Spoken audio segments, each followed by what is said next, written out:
老太监练成先天罡气，铜皮铁骨，刀剑不入，两手发力，众人撞得头破血流。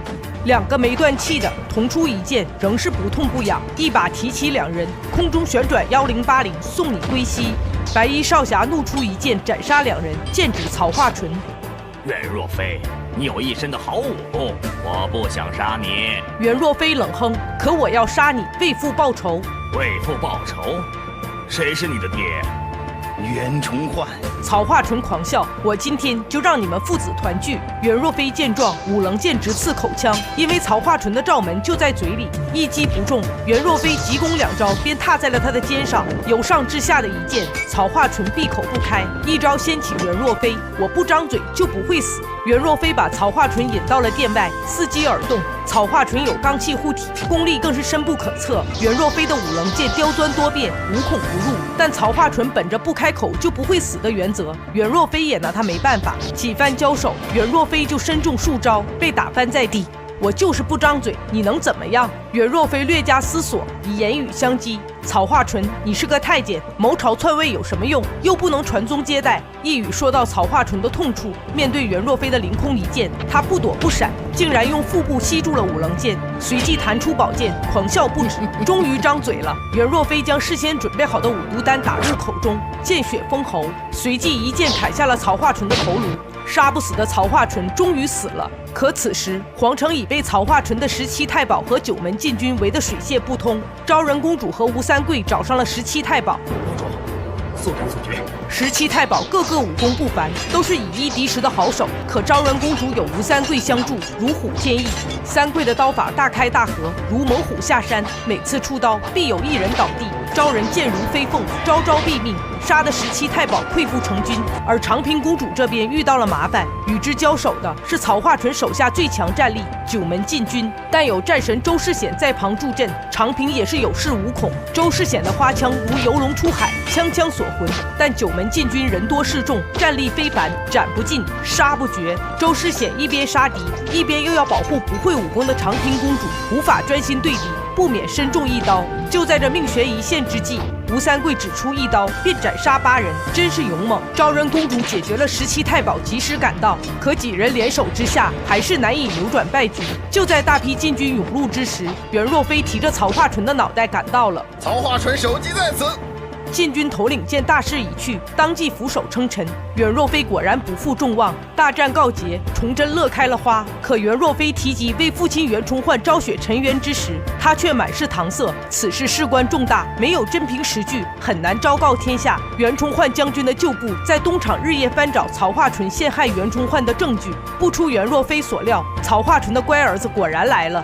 我已经在这里等了你1个晚上。见到袁若飞，左鱼林撒腿就跑，袁若飞紧追其后，不料左鱼林这个小人竟然借着密道遁走。左鱼林自幼被曹化纯收留抚养成人，虽非亲生，但视如己出。如今曹化纯尸骨无存，左鱼林只得在这荒郊野岭对着天空拜祭，以尽孝道。左云林立下重誓，一定要替父报仇，拔出了灵蛇剑。袁若飞，我要你像你爹一样，身上被割800刀而死。男人发现有东西掉进了杯子里，纵身而起，破开了屋顶。皓月当空，袁若飞奋起直追，来人轻功不凡，但袁若飞的脚力更胜一筹，一个闪身就挡住了去路，手持纸扇与左云林站到一处。可左云林今天不是来杀袁若飞的，几番交手就故作不敌之势，抛出一封信件，闪身而去。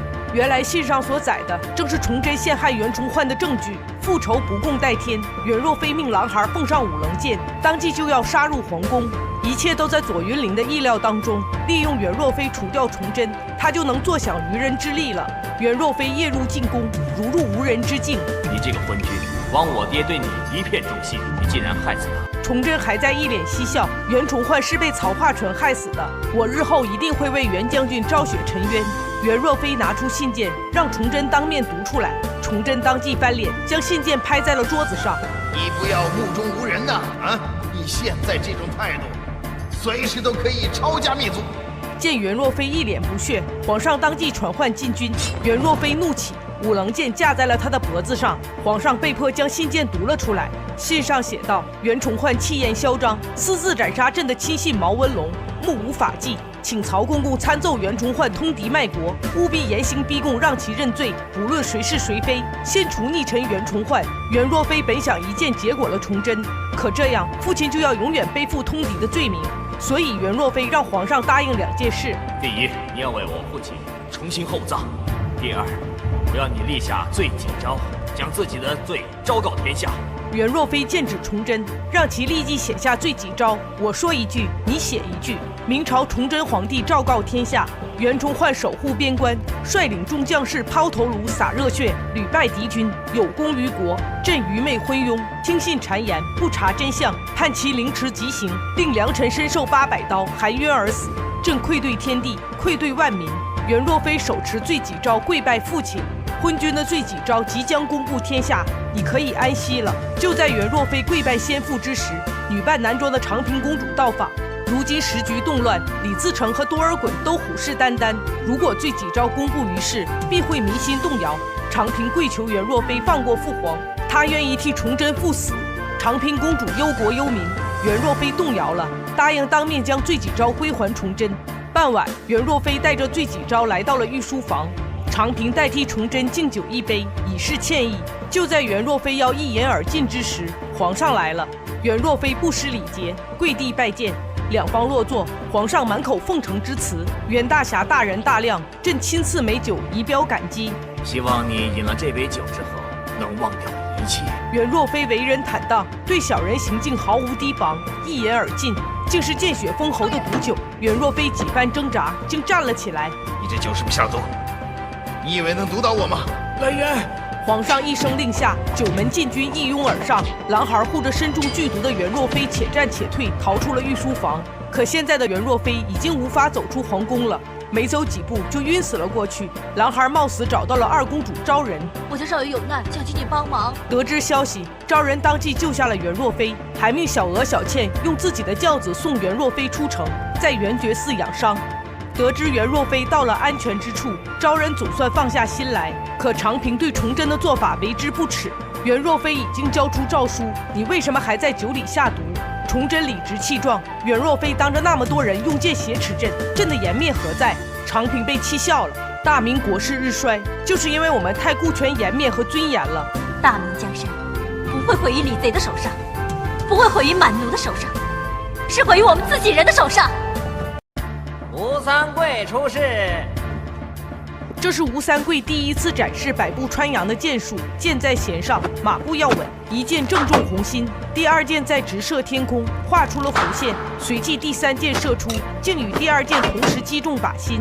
吴三桂很是得意，众将士也为之喝彩。可三桂朝思暮想的昭仁公主却是一脸不屑。皇上对三桂的剑法赞不绝口，为昭仁、长平两位公主比武招亲，就是要寻找像吴三桂这样的高手为国效力。就在要封吴三桂为驸马之时，一个魁梧大汉闯入比武场。我也是来竞选驸马的。我输了，死我而无憾。如果我赢了，我要你把这2位公主都嫁给我。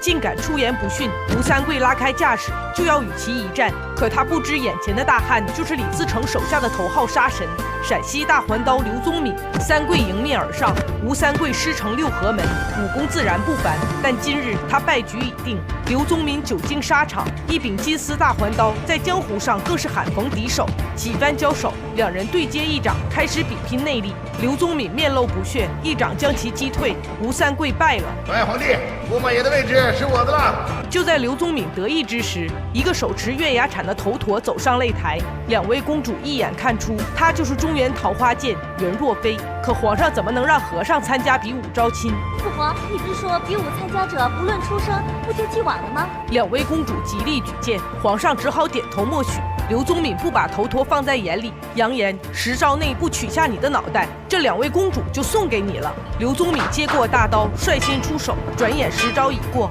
刘宗敏却连袁若飞的一脚都碰不到，反被一招击退。哎呀，小子，有点本事啊！何止有点本事，刘宗敏不知道对手就是排名在自己之上的中原桃花剑。接下来的交手打得刘宗敏毫无还手之力，终被袁若飞横扫一铲打翻在地。刘宗敏弃刀认输。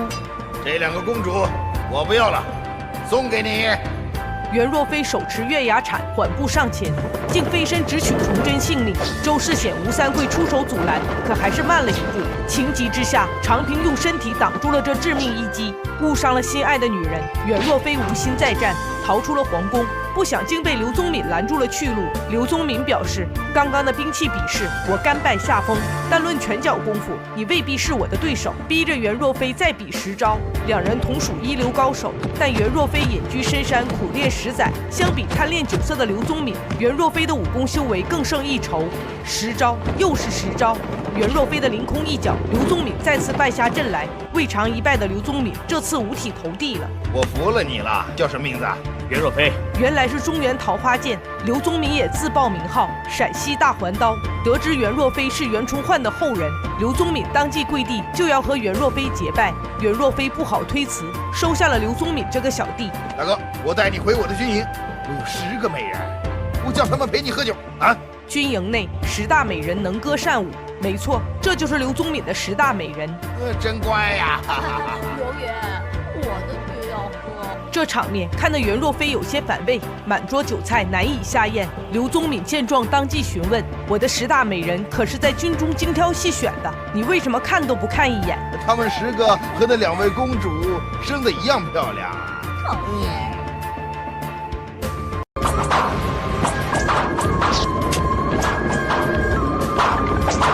各位大哥，我们是过路的，如果需要银两，请开口。我们不是要银两的，刘兄，让我给你介绍，这位就是你朝思暮想的昭仁公主。七煞星，帮我生擒他们。刘宗敏一声令下，七煞星一拥而上，不想昭仁公主出手惊人，2个照面便击退3人。昭仁公主自幼喜好武学，曾拜名师门下，习得一身好武功，而且府上女眷个个都身手不凡，打得七煞星接连败退。昭仁一把纸扇使得上下翻飞，反手一掌再推1人。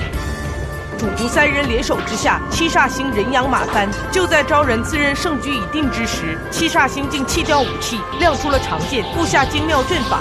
3人一惊，看出这正是天罡北斗阵。昭仁不敢怠慢，缓步上前，一招一式小心应对。但天罡北斗阵非同小可，7人按7星站位，相辅相成，攻守兼备。几个照面，主仆3人就被困在阵中。在昭仁难以招架之时，吴三桂赶到了，有吴三桂援手，七煞星一时难以取胜。刘宗敏、左云灵相视一眼，双掌夹住了吴三桂的宝刀。刘宗敏不把这个手下败将放在眼里，徒手迎战。交手之时，主仆3人已被七煞星擒住，吴三桂也被刘宗敏打得连连败退，毫无还手之力。吴三桂自知以一己之力难以扭转败局，闪身逃离。得知昭仁公主落在了李自成的手里，崇祯大怒，当即命吴三桂发兵营救。皇上，公主在他们手上，如果派大军营救，不怕连累公主。崇祯给吴三桂3天时间救出公主，否则提头来见。这边刘宗敏将昭仁带回了军营，这次顺利抓住美人，左云灵当居首功。刘爷，都是你艳福齐天，变得桃花，在下怎敢鞠躬呢？啊，我的确带有桃花，你看见了，我有10大美人轮流扶持我。刘宗敏的10大美人名不虚传，听说昭仁公主是京城第1美人，当即就要过来见识一下。这10大美人加起来恐怕有666岁了。手指昭仁，要什么没什么，也敢自称自己是美人。哎呀，粗手大脚的，一点都不像个公主。是啊，怎么比我苗条呢？是啊，好像肥了一点啊。10大美人让昭仁换好女装前去拜见刘宗敏，可昭仁宁死不从。就在拉扯之时，刘宗敏来了，见昭仁不肯换衣服，刘宗敏就要亲自动手，狼孩将其拦住。你认识他？是啊，他是我家少爷的救命恩人呢。想不到昭仁公主竟是袁若飞的恩人，而且公主还对袁若飞情有独钟。这次是特地来见袁若飞的。刘宗敏后悔不已，自己竟然冒犯了大嫂，当即向公主赔礼。晚宴上，昭仁换上女装，真是美艳动人。